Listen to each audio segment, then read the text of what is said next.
జీవంతో సంబంధం ఉన్న రసాయనాలను K2-18b ప్లానెట్పై రెండోసారి గమనించారు. ఆ గ్రహంపై ఉన్న వాతావరణంలో ఈ కెమికల్స్ ఉన్నట్లు నిర్ధారించారు. నాసాకు చెందిన జేమ్స్ వెబ్ స్పేస్ టెలిస్కోప్ ద్వారా వాటిని పరిశీలించారు.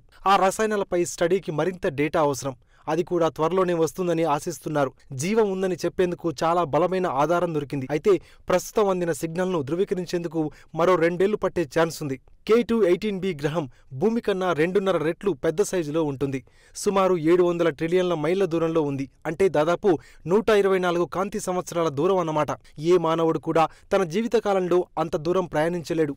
ఆ గ్రహం ఒక చిన్నపాటి ఎర్రటి సూర్యుడి చుట్టూ చక్కర్లు కొడుతుంది. ఆ సూర్యుడి నుంచి వెళ్లిన కాంతిని స్టడీ చేసి అక్కడి వాతావరణంలో భూమి లాంటి రసాయనాలు ఉన్నట్లు గుర్తించారు. జీవానికి సంబంధించిన డైమిథైల్ డైసల్ఫైడ్ అక్కడి వాతావరణంలో ఉన్నట్లు తేల్చారు.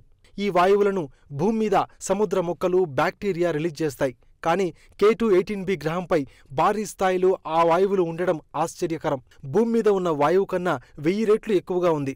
K2-18b గ్రహంపై సముద్రం ఉన్నట్లు పరిశోధనల ద్వారా తెలుస్తుంది. దీంతో అక్కడ జీవం కూడా ఎక్కువే ఉంటుందని అనుమానం.